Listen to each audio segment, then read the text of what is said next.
Miss Red, Kings of Convenience, c'est le titre tombe peut-être bien. Bonjour Patricia Hakim. Bonjour. Alors je vous explique un tout petit peu le parcours de Patricia pour que vous puissiez comprendre un tout petit peu ce qui va se passer.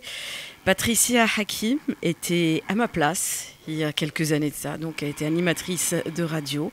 Suite à une erreur médicale, elle a perdu ses cordes vocales et 25 ans plus tard, elle écrit un livre pour raconter son histoire, un livre qui s'appelle « Les mots de mon silence », qu'elle signe demain à ce qui était l'ancien Salmontini à la descente à Kawi, donc plus facile à trouver qu'avec son nom actuel. Donc je vous redis bonjour Patricia.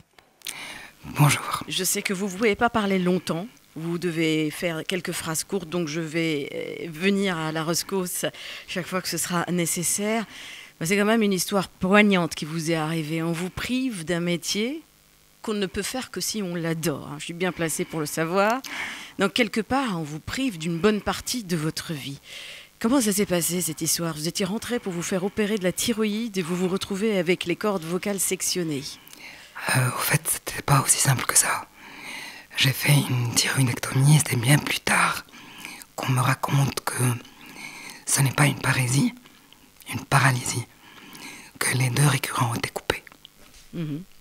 Donc, et là, vous perdez la voix, vous l'avez quelque part, mais vous perdez la voix que vous aviez à tout jamais, c'est pas réparable.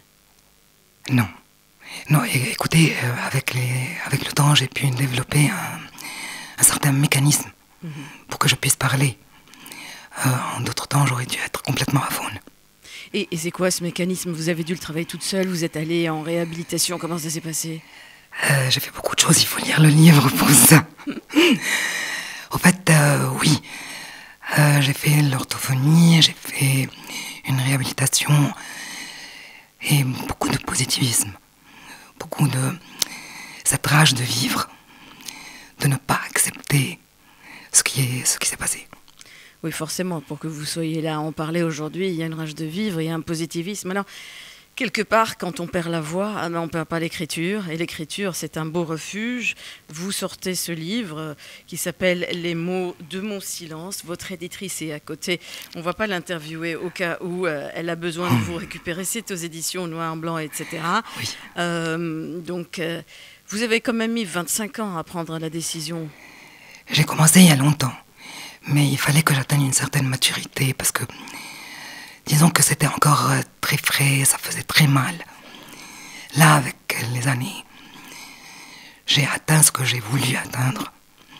Et j'étais prête, enfin, avec les encouragements de Belinda, de sortir tout ce que j'avais sur le cœur et de rompre ce silence. Est-ce qu'aujourd'hui, pour vous, l'écriture s'installe comme un nouveau métier ou c'est juste un cri du cœur pour l'instant? Je vais être très franche avec vous, je ne me prends pas du tout au sérieux, je ne suis pas auteur. Mais c'est bien un exutoire, j'aime bien ça. Et il paraît que j'ai la plume, on verra. On verra. Vous n'êtes pas auteur, mais vous avez écrit un livre. Si la sauce prend, comme on dit, ça va peut-être ouvrir d'autres portes.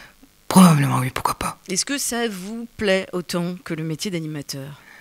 J'ai envie de te dire, lève-toi, je prends ta place. Faut dire que ça fait pratiquement 28 ans que j'ai pas mis les pieds dans une radio, dans une régie. Ça doit faire beaucoup d'émotions pour vous d'être derrière un micro subitement. On sent le trac dans ma voix. Bon, elle est enrouée. Non, mais... non, on le sent pas. Forcément, ça c'est une chose que vous ne devez pas avoir quand même derrière un micro. On l'a toujours. Si. Non, Si, on l'a toujours. Vous êtes bien placé pour le savoir. Oui, plus à la radio. Je l'ai encore à la télévision, mais plus à la radio. Juste les premières secondes et encore. N'est-ce pas? Non, non, moi c'est toujours là. Ouais. C'est vrai que ça met du temps à partir le trac, c'est normal. Qu'est-ce qui vous séduisait tellement dans ce métier qu'est le nôtre? C'est une passion. C'est une passion, c'est toucher le vinyle, faire la sélection, s'entendre parler, savoir que rien que par la voix on peut toucher des auditeurs. Puis peut-être les laisser un peu fantasmer. On croyait que j'étais blonde, ce que je ne suis pas. Moi on me prend pour une brune, ce que je ne suis pas. Voyez. On me dit toujours, mais tu ressembles pas à ce que je pensais que tu étais. Oui, forcément, parce qu'une voix, ça ouvre la voie justement au fantasme. Voilà. Donc, on ne sait jamais à quoi ressemble l'animatrice. Bon, quand elle fait de la télévision, moi j'en ai fait, donc on peut coller un visage à la voix, mais sinon, c'est la porte ouverte au fantasme. Et ou déception quand on fait votre connaissance. Ouais, effectivement, moi j'étais très jeune en plus. Vous avez beau être jolie, vous ne répondez pas à ce que la personne a imaginé. Hein, quand je faisais les retransmissions en direct d'un certain pop, parce qu'à l'époque c'était la mode. Puis, ah ça c'est toi Patricia, on croyait que tu étais blonde, mesurant 1m80. Tout l'inverse. Oui, j'ai eu droit à ça aussi.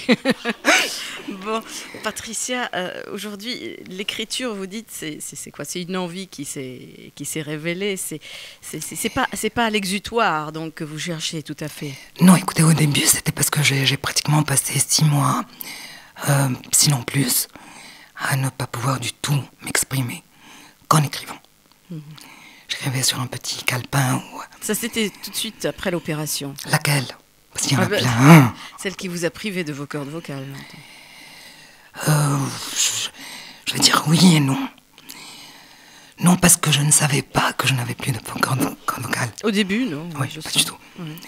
Puis après, les chirurgies réparatrices qui se sont avérées non réparatrices, mon état a empiré. Donc, oui, je me suis réfugié dans l'écriture pour m'exprimer. Parce qu'on ne pouvait pas m'entendre. Est-ce que, en attendant, enfin, entre les deux, vous avez exercé un autre métier, du coup? Ah oui. Du coup, de la radio, je suis passée à la télé quand j'ai réalisé que je ne pouvais plus parler. J'ai fait les coulisses. Puis j'ai étudié à Montréal. Et je suis productrice-réalisatrice. Donc, j'ai fait un shift. Et vous l'êtes où? Vous êtes à Beyrouth en ce moment? À ce moment, oui, je fais des documentaires. Je travaille en propre compte. Donc, en freelance, comme on dit. Oui, en freelance. D'accord. Patricia, bon, c'est pour revenir quand même à la petite histoire de la grande. Une erreur médicale comme ça, on ne la passe pas outre.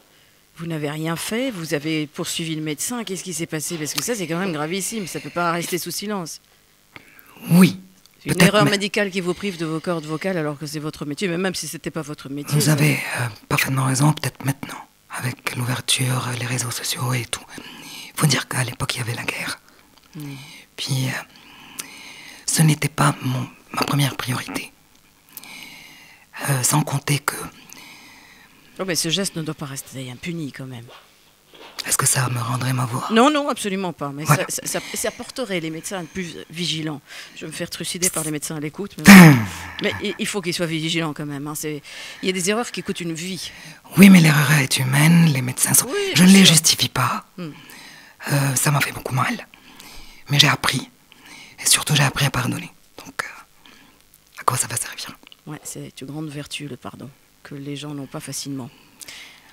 Aujourd'hui, après l'écriture de ce premier livre, bon, vous le signez demain, on verra bien le résultat parce que c'est encore tôt pour en parler. Qu'est-ce que vous rêvez de faire? Une émission de radio. Oui, bien sûr. Mais ça, vous l'avez déjà fait. Je rêve de le refaire une fois. Vous rêvez de le refaire. Oui. Bah vous voilà. Revenez. Je prends les commandes maintenant, je mets ma sélection. Vous mettez votre sélection et moi j'exécute. Allez. C'est adorable, merci beaucoup Nanette. Je ne vais pas vous faire parler plus longtemps, Patricia Hakim. Je sais que ça fatigue vos cordes vocales. Je suis ravie que vous soyez venue me voir dans les studios. Je rappelle que vous publiez Les mots de mon silence aux éditions Noir, Blanc, etc. dirigées par Belinda Brahim qui vous a accompagné mais qui n'a pas pris la parole malgré ses cordes vocales bien présentes. C'est mon support moral. Ouais, je sais. Et je souhaite vraiment vous revoir à l'occasion d'un deuxième livre, si toutefois ça déclenche une passion en vous, parce que je sais que pour ça, il faut de la passion. Merci, oui, je l'ai, la passion. Merci beaucoup, Nanette. Merci à vous, Patricia Hakim. Merci à vos auditeurs qui ont été patients avec ma voix. Moi, je crois qu'ils ont été ravis de vous écouter, et en parlant de ça, voilà le souffle court, vive du taille.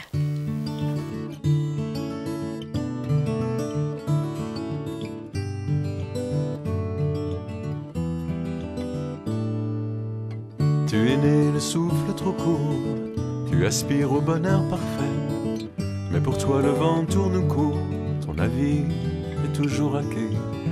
Tu es pareil aux éoliennes immobile au milieu des champs. Tu cherches l'air et l'oxygène pour te battre contre le temps.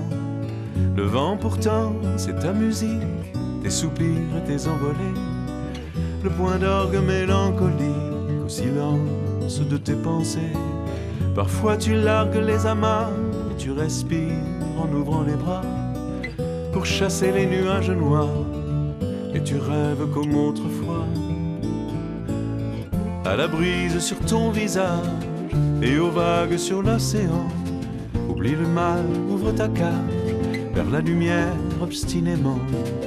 Tu vas puiser dans l'air du large un second souffle pour ta vie, l'espérance d'un long voyage, le remède à ta maladie. Et je suis sûr qu'à l'avenir, on entendra d'autres chansons conjuguer le verbe guérir à tous les temps, sur tous les tons. Le jour viendra demain peut-être où les savants nous permettront d'ouvrir les portes et les fenêtres pour les chanter à plein poumon. Tu es né le souffle trop court, tu aspires au bonheur parfait, mais pour ce voyage au long cours, ton avis est encore à quai. Tu es pareil aux éoliennes, immobile au milieu du champ. Tu cherches l'air et l'oxygène et tu te bats contre le temps.